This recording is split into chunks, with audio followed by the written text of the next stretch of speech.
साल 1971, जगह लोंगेवाला। मात्र 120 जवान, लेकिन भारत के इन 120 सपूतों ने उस रात ऐसा तांडव मचाया जिसे पाकिस्तान आज तक भुला नहीं पाया है। आखिर क्या हुआ था 4 दिसंबर की रात को लोंगेवाला में? तो चलो शुरुआत से जानते हैं। यह कहानी शुरू होती है उस वक्त जब भारत ने पाकिस्तान के 2 टुकड़े करवा दिए थे।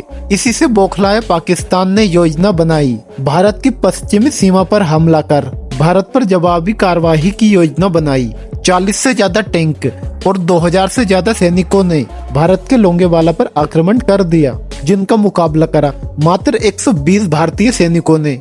साल 1971 नवंबर के अंत से ही मुक्ति वाहिनी और भारतीय सेना ने पूर्वी पाकिस्तान में सैन्य संचार के खिलाफ एक बहुत बड़ा हमला शुरू किया। साथ ही भारत की पश्चिमी सीमा पर पाकिस्तान का मुकाबला करने के लिए एक नाम मात्र की सेना मौजूद थी।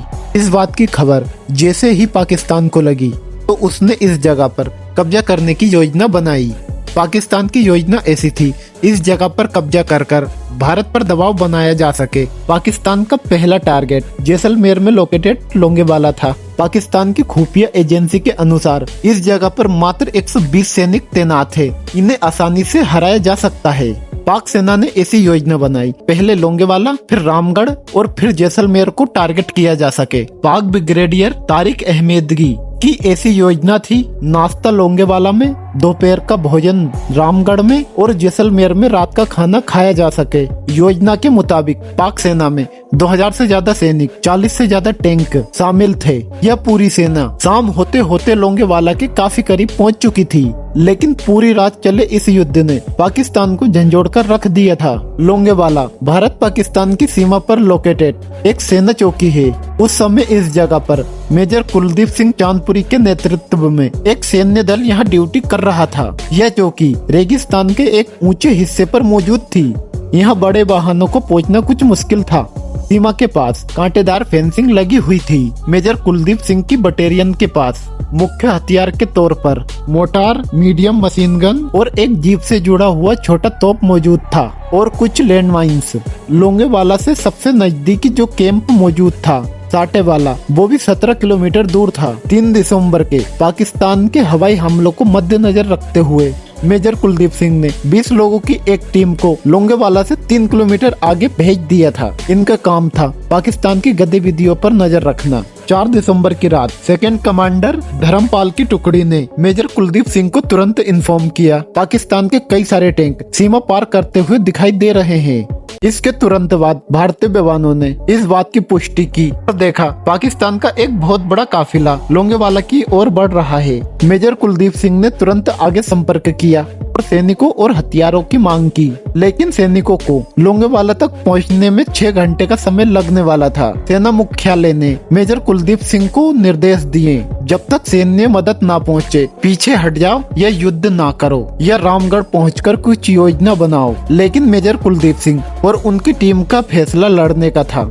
उन्होंने सीमा के आसपास लैंडमाइन बिछा दिए, लेकिन लैंडमाइंस काफी कम थे।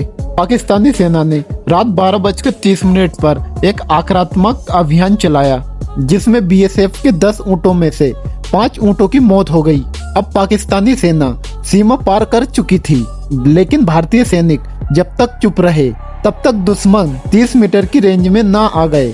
पाकिस्तानी सैनिक जैसे ही रेंज में आए, भारतीय सैनिकों ने एक जोरदार हमला करते हुए पाक सैनिकों को सचेत कर दिया। जीप पर लगी छोटी तोप के हमले से 2 टैंक तबाह हो गए।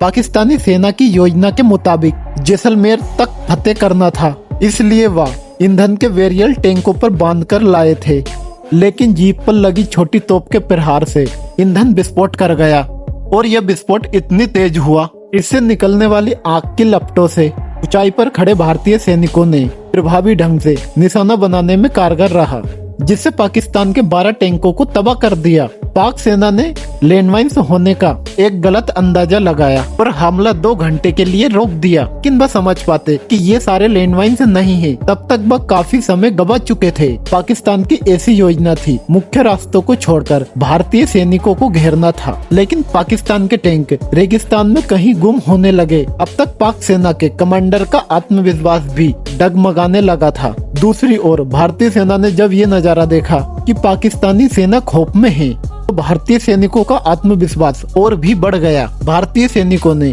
इतनी बहादुरी से हमला किया, पाक सेना आगे ही नहीं बढ़ पाई। अब सुबह के 5 बज चुके थे।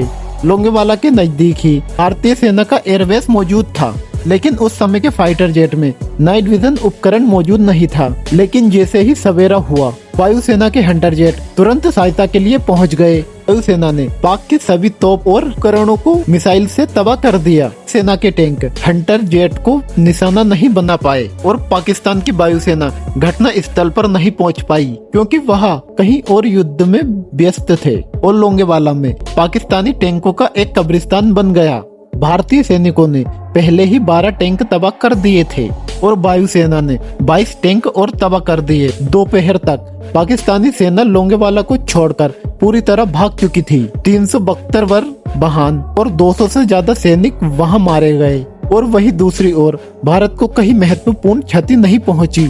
अब सेना के कई सारे जवान लोंगेवाला में पहुंच चुके थे और अब पाकिस्तान को पीछे हटने पर बेबस कर दिया। इस युद्ध के बाद मेजर कुलदीप सिंह चांदपुरी को बहादुरी के लिए भारत का दूसरा महत्वपूर्ण पुरस्कार महावीर चक्र से संबोधित किया गया। बटालियन के कई सारे सदस्यों को भी और कई सारे पुरस्कार प्रदान किए गए। अब हम जानने की कोशिश करेंगे कि पाकिस्तान ने क्या मूर्खता की।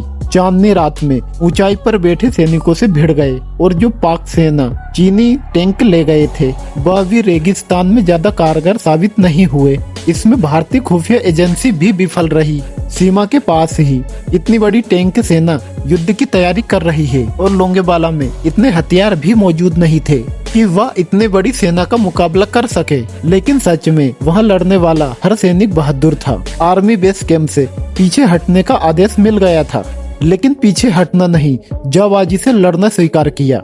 जय हिंद, जय भारत। अगर वीडियो पसंद आई है तो प्लीज वीडियो को लाइक और चैनल को सब्सक्राइब जरूर करना।